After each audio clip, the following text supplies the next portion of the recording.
Flatland is brought to you in part through the generous support of AARP, the Health Forward Foundation, and RSM. Hi, I'm D. Rashawn Gilmore. Welcome to Flatland. Every month we dig into one issue that's raising questions, causing tensions, or has gone curiously unexplored in our area. For this episode, we'll be talking about the ballot initiative process in Missouri.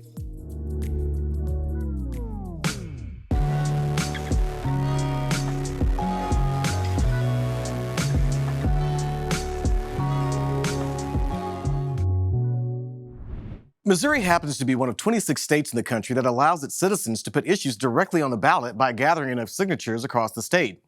This process is what allowed Missourians to approve riverboat gaming, expand Medicaid, and legalize medical marijuana.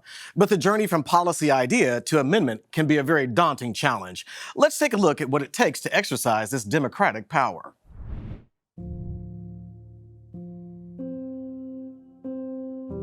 Our country's not perfect, but at least in an aspirational sense, our country tried to be founded on the idea of minority rights with majority rule. The Missouri Constitution retains the right for the people to use the initiative petition process. Anyone can file a prospective change in constitution or law with the Secretary of State's office. First of all, people need to come together and write the initiative. Once that's written, it gets submitted to the Secretary of State's office. We will go ahead and we will send a copy of your prospective change off to the state auditor's office. The state auditor will work on what's called the fiscal note, and that's to inform the people of the state how would that affect the finances of the state. So it's going to cost the state money, it's going to make the state money, it's going to cost counties money, it's going to make them money, exactly what that is. While the state auditor is doing that, the Secretary of State's office starts going through the actual legal language of either the proposed statutory change or constitutional change. We outline all the changes it would make, because we have 100 words in which to concisely, completely, and clearly explain to anyone what that change would do. Attorney General's office signs off on whether or not he thinks those meet the legal requirements, and then we send it to the individual that wants to have the IP that filed it with us, and they now have what they need to go and start collecting signatures. In 6 of the 8 congressional districts, we would need 8% of the votes from the last election, which would bring us to about right up under 172,000 signatures in order to qualify for the ballot. Smart campaigners will definitely go for way more than that, because we know some of them might get tossed out, somebody might not sign it correctly. We then digitally send those signatures to the 116 election authorities across the state, checking to make sure that the individuals are registered voters, that the signatures match. Once we do meet the threshold of signatures, the Secretary of State issues a certificate. We gave out either a certificate of sufficiency if an initiative petition had met the requirements for signature collection, or a certificate of insufficiency if they hadn't met the requirement for signatures. Then there is judicial review. We write a ballot summary that puts it onto the ballot. Still, the work isn't finished. Now we have to educate our community more. Like, what does this really mean? Let's get all of these questions answered. The final step is turn out to the polls, right? We need people to actually vote on it. The initiative process began to become popular again in terms of being used widely in the 1970s. Conservatives discovered that they could get around liberal state legislatures. Over the last decade and a half, when conservatives have enjoyed greater strength at the state legislative level, it's liberals who have now rediscovered the utility. Increasingly over the last 10 years, voters have sought to go around the legislature to enact policy that otherwise is stalled out. Medical marijuana was a good example. So was Medicaid expansion in 2020. Medicaid expansion was something that a lot of people believed in, even, no matter what their political ideology was. States had the opportunity to expand in 2010, 2011, and Missouri decided not to. The state would have been able to get 100% reimbursement for the first decade. And so we basically missed the opportunity. Politics was getting in the way of good policy. Gathering signatures is relatively difficult. And getting people to sign up, like, where do you want to work? Where's your expertise? Where do you want to be? Do you want to gather signatures? Do you want to be a trainer? Do you have space where we can host? We're thinking about, visuals and graphics and marketing and all those kinds of things. And we're also thinking about fundraising. So it's a lot. It's a heavy process. It's a lot of work. It is an arduous, expensive, risky proposition. The recreational marijuana proposal this year is a great example. They invested tons into signature gathering and just barely made it. And, we had about 400 or 500 people collecting signatures by April on a daily basis. Number that you need is based on turnout from the last gubernatorial election, and the 2020 elections, shattered turnout records. So we ended up having to pay basically 3 times what we paid on the medical campaign to get this on the ballot. It'll take you about an hour to gather 8 to 10 signatures. And for Medicaid, we submitted 350,000. And it's something that has increasingly gotten under the skin of Republican lawmakers who have supermajorities in the legislature, and they're watching these ballot measures being pushed for the most part by liberal interests, and voters overwhelmingly approving them. And so one of the things that they've tried to do for several years now is make it harder to either get something onto the ballot or pass something when it's on the ballot, especially when it comes to a constitutional amendment. Let me tell you a little bit about House Joint Resolution 79. It will put before the Missouri voters the question, is a simple majority to change the Constitution of our state too low a threshold? Increase the number of signatures you would need, increase the cost, increase the number of congressional districts that you have to collect signatures. There's some that want to say that the legislature has a veto over it, or increase the threshold. So maybe instead of 51%, you have to get 60%. It's motivated entirely by politics. It's a very partisan measure. You have conservative Republicans who are reacting to the fact that liberal Democrats have been successful at the ballot box over the last 10 years. Forgetting that it was conservatives who used that same device to get their measures put into place. And it's worth noting, this is a constitutionally protected right, the initiative petition process. So ironically, in order to make it harder to amend the Constitution, this would have to go on the ballot and voters would get to weigh in. And so there might be a spirited campaign about whether to amend the Constitution to make it harder to amend the Constitution. We need to hold on to every single piece of power that we have. And our initiative process is it. Because the legislator could just, they have bills, they can put something on the ballot, but we have to do all this work to get something on there. About 200,000 people have been able to apply this year. I can't believe that our collective power actually made an impact, but it definitely wouldn't have been like that if we didn't put grassroots pressure on the state of Missouri. We basically have the opportunity to participate in direct democracy because every vote actually counts. All right, welcome back for the discussion portion of today's program. With us in studio today is Peveril Squire, political science professor at the University of Missouri in Columbia, McLean Bryant Macklin, director of policy and strategic initiatives at the Health Forward Foundation, Mallory Schwartz, executive director with Pro-Choice Missouri, and Nomachat Adiang, organizer with Missouri Healthcare for All. So let's just dive right into it. When we're talking about Missouri's ballot initiative process and its role in the democratic process overall, I'm just curious, Nomachat, Mallory, and McLean, you all have led various ballot initiatives in the past or been a part of ballot initiatives in the past. Could you talk, each of you, about what it takes to make that process work and what it's like for you? That experience was very interesting, especially because it took a lot of pivoting since it was during the pandemic. So that made it even more difficult and made it even more difficult to get people out to vote. What it took was definitely a collective effort.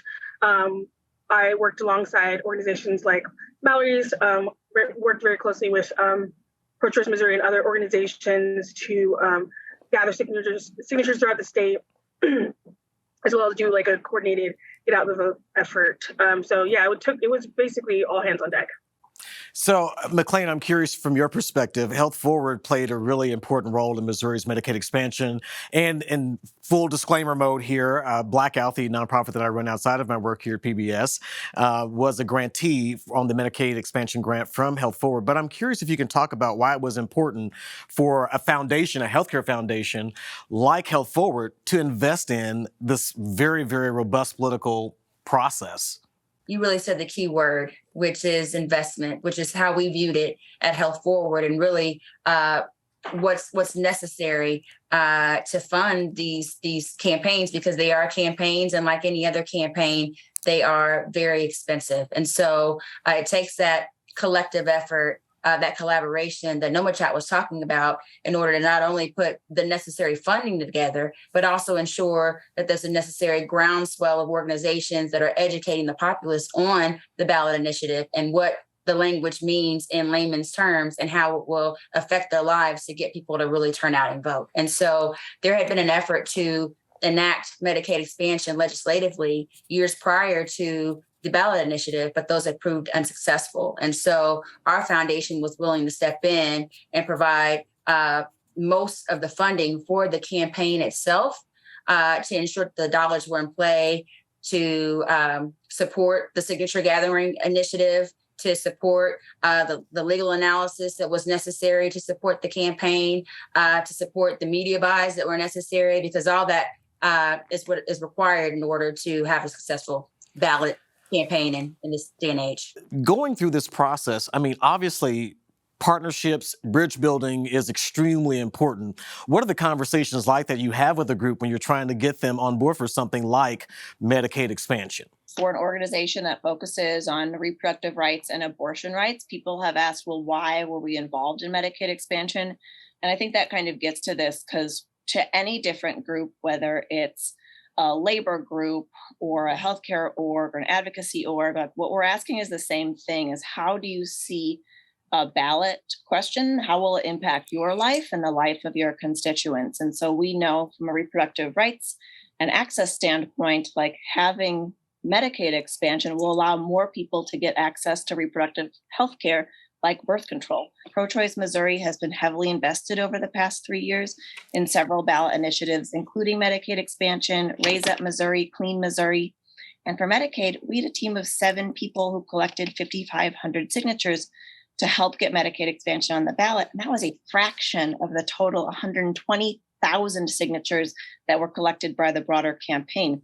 And so no one group can do this alone, and it's not possible without the investment that McLean was talking about of big groups, of national groups who have more resources than groups like mine or Nomachat's have when we are fighting on the ground for every bit of resource that we can get. And so no one group can do this alone, and it takes all of us together.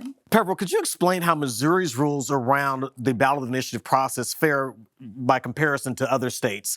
There are 26 other states where they have a ballot initiative process where the citizenry can organize and put issues on the ballot for other voters across their states to consider these initiatives. How do we fare? Are we somewhere in the middle? Are we really difficult, really easy? What are your thoughts?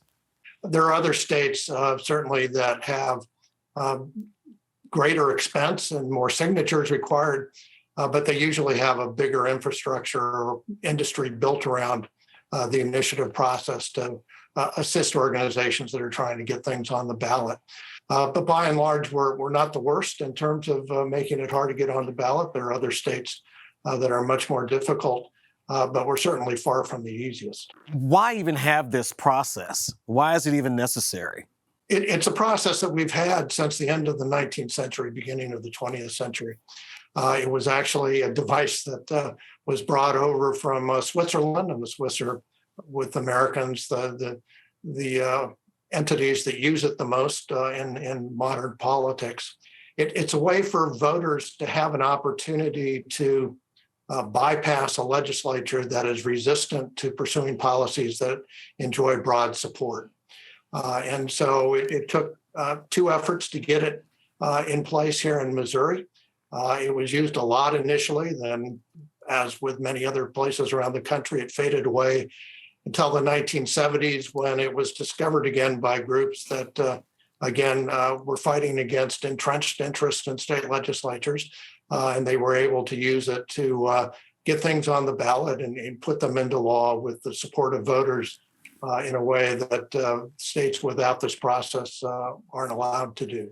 The populace is overwhelmingly supportive of Medicaid expansion, but for reasons that I think are uniquely felt within the legislature and the pressures that legislators face, decided against enacting it, although their constituents were supportive of it. And so this is just an additional lever beyond, lobbying and direct advocacy of your legislators or any other grassroots campaign. And so it's just a way for everyday citizens to advance their interests, particularly when their representatives aren't carrying the line for them. Does this serve as a rebuke to politicians?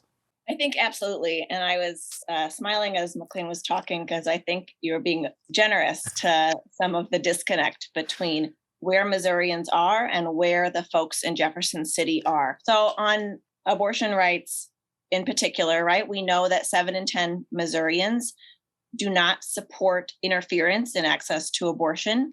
And yet, year after year, and for decades, we have found our lawmakers in Jefferson City chip away and now end the right to this legal essential health care through the legislative process. We know that Missourians don't agree with this, and yet this is what we've seen. And so in 2019, when HB 126, the abortion ban that just went into effect upon the fall of Roe, first passed, we had an opportunity through this process, through a ballot referendum, to overturn that law. Now, at the time, we were blocked by the Secretary of State from being able to do that. And what we viewed that as was a silencing of Missouri voices from being able to demand the health care that they need.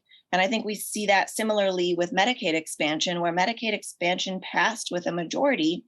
Missourians told us what they want, and then it still took multiple cycles, multiple legislative sessions for Missouri lawmakers to do the work that needed to happen in order to implement expansion. And so what we find is that many Missouri lawmakers are out of step with the actual wants and needs of Missourians. And so the initiative petition process is absolutely essential because family health and well-being, community health is tied to being able to effectively participate in our democracy. And if we take away people's opportunity to do that, such as limiting or further putting barriers around the initiative petition process, we are blocking their ability to participate in democracy. We're blocking their ability to take care of themselves and their families. So that raises a really interesting thought for me. And I want to throw this question to you, Nomachat. Do you feel like when you go out and you're talking to people, because you got to get these signatures, and as the professor was saying, in 6 out of 8 congressional districts across the state, so there's sort of widespread geographic interest, if you will. Do you find that people feel when you approach them for a signature that I already voted, or I'm not going to vote and I don't want to sign this petition because they're not going to listen anyway? Or do they feel like I wasn't heard maybe at the ballot box, and this is another opportunity to make that happen?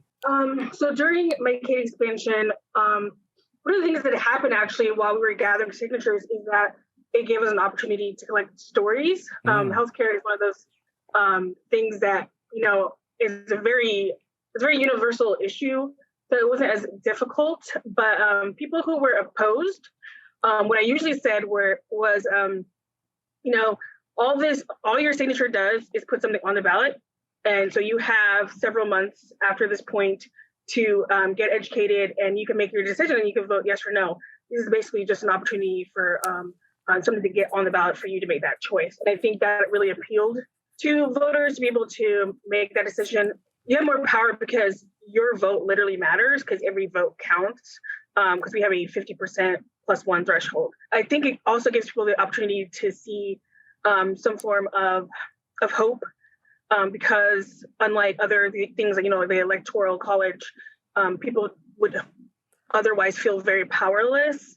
And with a lot of the signature gathering we've done, it's kind of empowered a lot of people, especially to be able to tell them that, it was actually this process that raised minimum wage.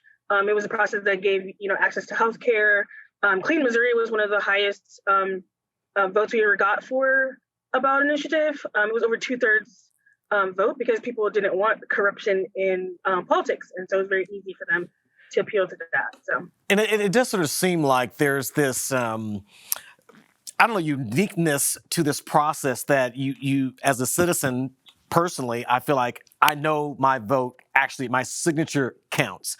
This is not going to be one of those things where I vote for somebody and they may or may not go one way or the other on the issue, even if we've already had an understanding of what they said they were going to do. So this is very much, bam, it puts it there. I'm curious, though, Peveril, if you wouldn't mind talking to us about whether or not the ballot initiative or the initiative petition process in Missouri is overused, because there are some people in our state who are making that case. And in fact, they are making efforts to amend or curtail that process altogether. So where will that leave us? The talk that we've seen, not just here in Missouri, but in a number of other states about making it more difficult to use the initiative process is really driven by partisan preferences and the idea of which side is winning and losing at this particular point in time. Certainly, if you go back 20 years ago, conservatives would have been aghast at the idea of making it more difficult to use the process, because at that point they were getting a lot of things through the initiative process that the legislature wasn't likely to give them. And again, it's not something that's easy to do, and it's not something that you can pursue every item on your wish list that you're going to be able to do it. But on particularly high-profile matters where there does seem to be intense public interest and public concern, and where there does seem to be a divergence between the legislature and majority opinion among voters, it is an outlet.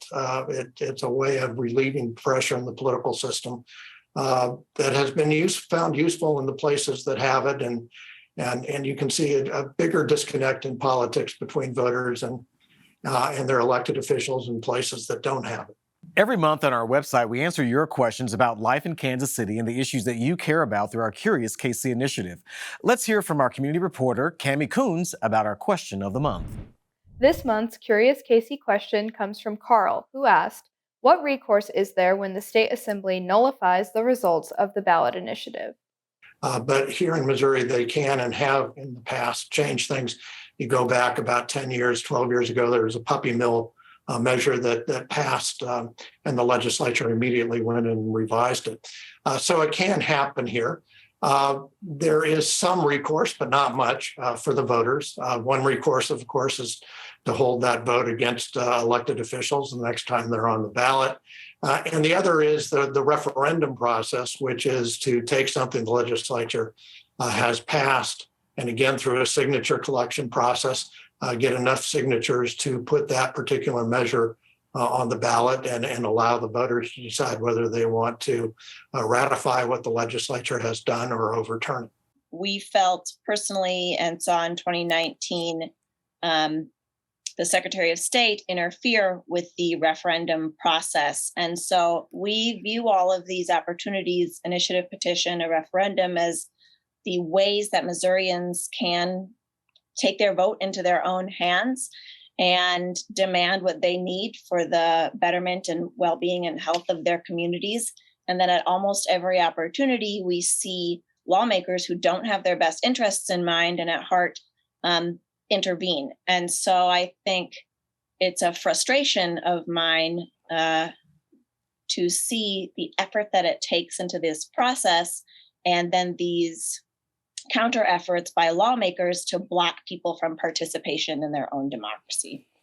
Well, I think our viewers would be interested to know sort of what else is out there. So I'll go to the three of you because you're sort of on the ground, you're organizing, you're investing in a number of issues that obviously seek to promote public benefit and general public good. What do you know of that's also in the pipeline? The legalization of recreational marijuana is one that will come before Missouri voters this year. But I've also heard conversations around limiting the initiative petition process through initiative petition, which is interesting. A more recent example that just passed was, and it's sort of the cousin to the ballot initiative process, the recent Amendment 2 on the Kansas ballot in August around abortion access that was voted down. Well, I'm glad McLean mentioned the Kansas victory around protecting access to abortion and the right to abortion. I think what was incredible is that Kansas is very similarly situated as Missouri. They are a deep red state like us, and yet abortion won with an 18-point margin.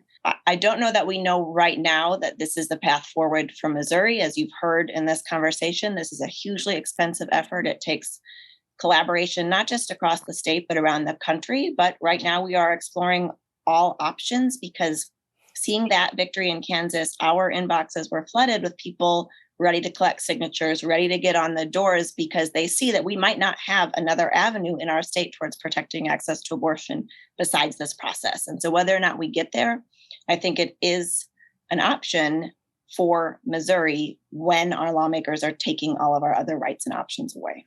And that's where we wrap up today's conversation for this episode of Flatland. That's been Peveril Squire, political science professor at the University of Missouri, McLean Bryant Macklin, director of policy and strategic initiatives at the Health Forward Foundation, Mallory Schwarz, executive director with Pro-Choice Missouri, and Nomachat Adiyang, organizer with Missouri Healthcare for All. Be sure to check out flatlandshow.org for more coverage on this and other important issues impacting our region, and to submit your very own Curious KC question for next month's topic. Also, be sure to join us on Twitter Space for our Flatland follow-up conversation.